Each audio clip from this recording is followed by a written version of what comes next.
It's Rick McPartland. I'm the founder of the Revenue Game and the creator of Revenue Science.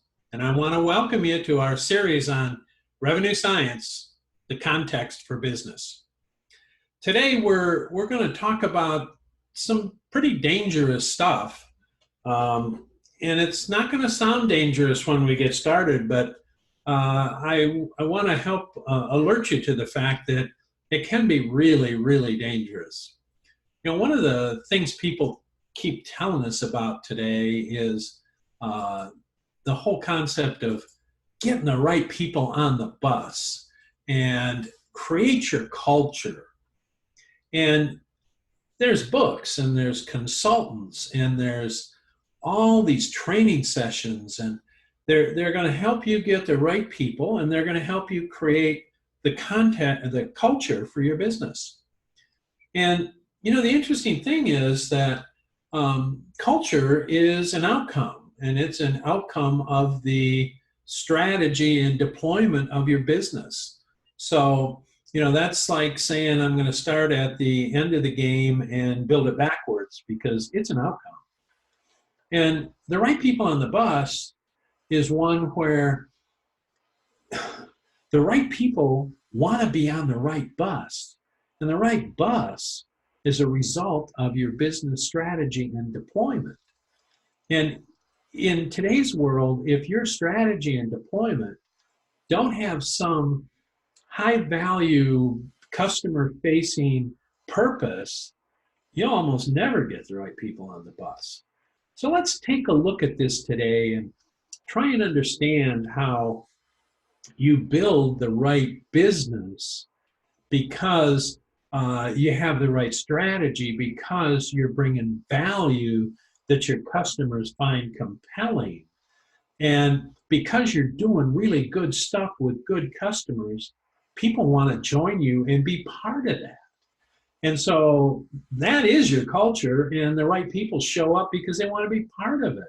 It's not you sit there and say, I got a crappy culture, I'm just going to hire some different people and it's going to be different. So if you don't have a really different way to go at it, you're going to not get where you want to go. And you're going to be at risk because you're spending a lot of time and money on stuff that's really not going to get you where you want to be. One of my favorite authors, Dr. Edwards Deming, he's got many wonderful quotes, but this is the one we're going to focus on today. A bad system beats a good person every time. So when we talk about getting the right people on the bus, how many right people want to go into a bad system? None of them do. When we're talking about a culture, how do you create a good culture from a bad system? You know, that's just not going to happen. So your challenge becomes, how do I create a great system so that good people can prosper and thrive? And when good people are prospering and thriving by delivering great value with purpose to their customers, man, you got yourself a culture, and good people want to be part of it. Too often today, we don't define what our business is about. We don't tell people we really have a purpose. We're really focused on customer value and customer improvement. You know, the metric is my customer happier doing business with me than anything else they can do? Well, the answer to that is yes, everybody's having fun and making money. But too often today, we're focused on, well, if I can get the right people in the delivery part, and if I can change the culture in engineering, and I can become a better leader, and I learn that 360 customer feedback thing. Those are all content pieces. And when you spend your time focusing on those content pieces, instead of focusing on the overall value that you bring your customer, you're going to end up with the wrong answer almost all the time. So help people not feel like the only way they can survive is to sit in their silo and do whatever their supervisor says, and not even have to think about, how do I play well with the rest, and how do I really bring value to my customer? You got to get out of that. You got to break that. We really create puzzles inside our businesses today. Bad systems and chaos create puzzles. People are trying to figure out, what do I do? You know, when a customer comes to them with a problem or an opportunity, most of the time we don't know what we're empowered to do. Your success is based on flow. In some of our other revenue sciences contexts, the context of revenue is the volume, the velocity, and the flow of customer transactions through your business. So as soon as you throw in a puzzle or chaos, that does not improve your flow. As a matter of fact, sometimes it stops it dead, and then sometimes it actually pulls it backwards. So these puzzles we're creating are not good for anybody. Puzzles make the good people the problem. We got to blame it on somebody. It can't be we have a bad system. So when these puzzles come up, they go, why don't you fix it? Why don't you take care of it? And the truth is, it's like a Shakespearean tragedy. There is no good answer when you're in the middle of this puzzle and the pieces don't all come from even the same picture. Puzzles made from content and silos slow you down, they break your flow, and frankly, you chase all the good people away. So here's some examples of content that can be dangerous. Saying our problem is we don't have good leadership, or our culture's bad, or our competition's way too good, we got to copy them. I got news for you. You don't have a single customer that cares about your competition with somebody else. Your customer only cares about how much value you bring them. So when you're spending time thinking about the competition, that's time you're not thinking about your customer. And in a few minutes, we'll come back to a true north concept, which basically says, look at those things that move you to where you want to go and do more of it. And those things that move you in the wrong direction, stop it. Focusing on competitions, one, you got to stop. Culture, you got to stop. The great companies, maybe they're operationally excellent for a while, but they're operationally excellent because their customers demand it at that point in time. So if you're focused on your customer, you know which of these are important. You know you need to be innovative. You know you need to be more digital, more social media. But it's because your customers are telling you, not because you think it's a good idea. Others you have to do. You have to recognize this change. You've got to keep metrics. You must have a revenue strategy. You have to have a customer frame of reference.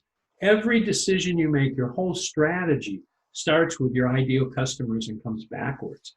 It says, what do they value and what will they pay us a lot of money to help them with? And thought leadership, if you're a small, medium-sized company and you don't have a thought leadership strategy and you don't have a way to convey that message to your customers and convey it to your staff, you're throwing money away, hand over fist, huge amounts of money. Here's that true north we talked about. You got to get really clear about where it is you're going. The thought leadership from the last slide. If you're a thought leader and that's north for you and you're about value to your customer, then when somebody comes to you and asks you to do commodity stuff, which is pure south, and they want you to do discounts and they want you to compete in RFPs based on price, part of that's north, part of that's south. You got to get clear. What am I going to say no to? So start your true north. Start to identify those things you absolutely have to do to be successful, and identify those things that add value to your customer, and then look at those things that subtract value, subtract margin, and just stop doing them. So, and say no to anything below that line. One interesting story is, most people don't realize it, but you get more referral business from people you say no to than your current customers. So saying no is a great strategy for growing sales. Part of what you control in all this is whether you have a value-adding conversation or a value-detracting conversation. Customers want to understand your purpose, your intent. Are they somebody you can trust? Are they somebody that they will want to be with you for the long term? Or are you just somebody who, they can call and you'll fix something for them, or you'll write some code, or you'll solve a short what problem, and then they'll go replace you with the next person in line. You notice the 100 minus 10 minus 18, it's interesting when you have a why, a purpose, a worthy intention, buyers will pay you a maximum amount of money that anybody's getting in the market. As soon as you drop your purpose and you're really only talking about, well, I have a great methodology or I have a great process, you're losing 10 margin points right away because the customer says, you and everybody else. And then if your conversation is only about what you do, well, we write code, or, we fix computers, or, we have a trucking company, and, we can carry heavy loads, then you've lost 18 points off what somebody would pay for a partnering company that shares a worthy intention. So if you want to give up 18 margin points, go for it. Let your people go out and talk about your products and the details of your service. No sweat. The customer will, discount it all really fast for you. So if you follow this, good systems support good people. So the first thing you got to do is forget all that right people on the bus, forget all that culture thing, build a good system so good people can come to work and enjoy being there and make money, accomplishing a worthy intention. Good systems start with that purpose, that worthy intention that compel your whole organization. And if you have people that aren't compelled by it, they won't stay very long, which is exactly what everybody wants. They want to leave, and you'd like them to leave. Silos and random content are never okay. Never, never, never okay. Declare your purpose-driven true north and only move north. Always live language that's client-focused and purpose-driven. That why, how, what. Why is that purpose-driven, client-focused language? When you're down on the what side of it, everybody says the same thing. It actually puts people to sleep. And enjoy the right people flocking to your purpose-tuned bus so that they can live the revenue science from the buyer's frame of reference with you. Because that's when everybody's getting high value. They're all pulling in the same direction, and they're all celebrating the same victories. So thank you for joining us today. And hopefully this is helpful. And if you need to reach out, please do. And if you need specific help about you or your team being certified in revenue science, absolutely, we'd love to help you with that. And if you need, kind of outsourced service, temporary chief revenue officer, or help with digital marketing or branding or lead gen or sales, let us know. And if we can't help you, we probably have people we've certified who can. And so anything we can do to help you achieve your purpose and to increase your flow, we'd love to do it. Thanks for stopping by.